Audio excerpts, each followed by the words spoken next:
Hi there, this is Kevin Sheehan. I'm the executive director of Hope Collaborative, a nonprofit in Greater Boston that Ralph Jacadine and I have created with a group of concerned citizens all over Boston to provide leadership development to kids and teens living in under-resourced neighborhoods around the United States. We're in 4 towns around the United States, cities, and now around the world. We've worked in seven countries, developing leadership skills, which are the foundation of a successful life, according to a lot of research. And the work that we do with young people is foundational in helping them become who they are and tell their story and impact society in positive and powerful ways.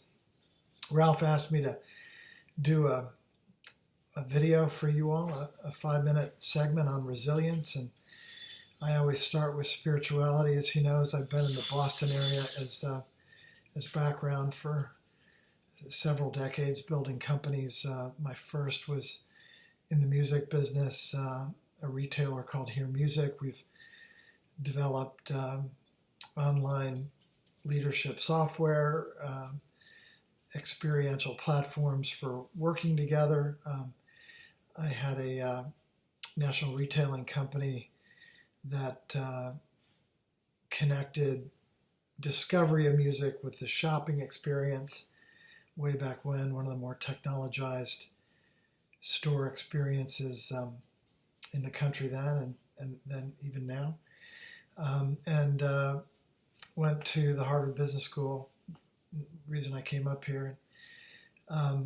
It's such a joy to be with Ralph, to be with you, and to talk about resilience in a time of stress and giant challenge and uncertainty and change. There's nothing more stress invoking than uncertainty, and as the markets shift and the economy roils and our health is at stake every single day, there can't be more change and uncertainty and scary stuff happening in the environment. And so I look forward to this experience working with you on working with it, working with this new reality together. And I think, Ralph knows that I always bring it back to spirituality. I'm going to talk about spirituality in your essence. I believe that the most important thing in the world is coming to your spiritual essence, finding your spiritual self through meditation and serving others in yoga, really defining a daily modality for unleashing the universal power that's in all of your fingertips and your voices and your hands and your chest and your nose and your toes, and the whole thing is full of magnetic energy. You're meant to be a broadcaster of spirit, and I'm going to talk about that in a time of crisis and stress. I think to start very practically, reducing stress and developing resilience is about coming to terms with uncertainty, being able to live with uncertainty. And we're all constantly introduced to, surprised by new things in the environment all the time. And understanding how to deal with the uncertainty and live with it is really critical. I'm going to start with a few lessons in uncertainty. The first is that our minds are wired to go negative. When you see something uncertain, like a difficult economy or a place that might hurt your health, you immediately think, well, I'm going to get hurt. I'm going to have a problem. Based on averaging across human beings, that's a typical response. There are deep-rooted primal neurological pathways and modalities that make you what you are. It's important when you look at uncertainty to create a new lens. So here's the negative lens, and here's the positive lens, and to have both. You don't want to lose one or the other. So something bad might happen, but something good might happen too. And let's look at both. Let's have both in the field of view. Let's track to both and work to minimize the negativity so that the positive outcome is more likely. And in every circumstance around considering a moment, an alternative, an option set, that you're focused on preparing for the successful component. You're focused on comparing the successful component.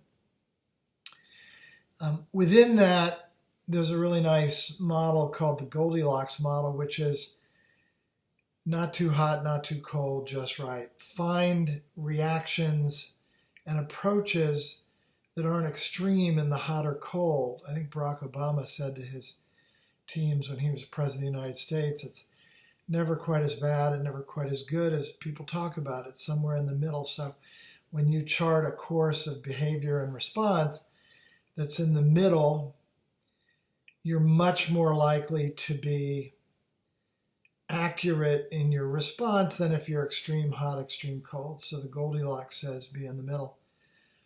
And the third component that I like, and it's a bit of a metaphor, is that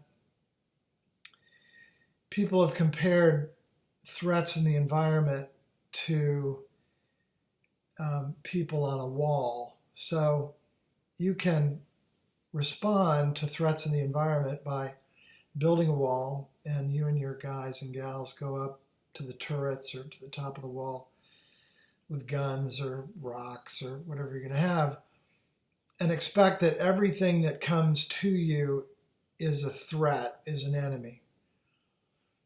That's a rough way to live your life. People do that, but as you can imagine, it unlinks a lot of really great things because the things in the environment aren't all negative. So to push the metaphor, come down off the wall, put your gun down, and work through the landscape knowing that there are beautiful, wonderful opportunities and things to partner with and live with.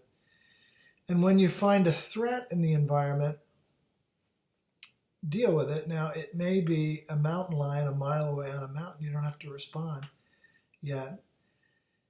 Even when the mountain lion is entering your sphere of geography, you don't have to respond yet until you're certain it's kind of on its way. And then go in the house. Somebody said, it's a nice metaphor. Instead of walking around with your fists up, do the martial arts fighting stance, which for those of you who know martial arts is about being ready to block a punch, but normally being relaxed and enjoying the world, except when you have to block a punch and those things come to you. So the idea of working with uncertainty is to prepare yourself for goodness and life and fulfillingness while having your martial pose with you at all times, able to protect and defend yourself when you need to. And coming off that wall, you don't have to, for now we're in our homes and in our home offices and doing the right thing for the civic good. But when it all clears, we're back in the space and doing our thing and dealing with resiliency and with anxiety as I've described in this 3-step process so far.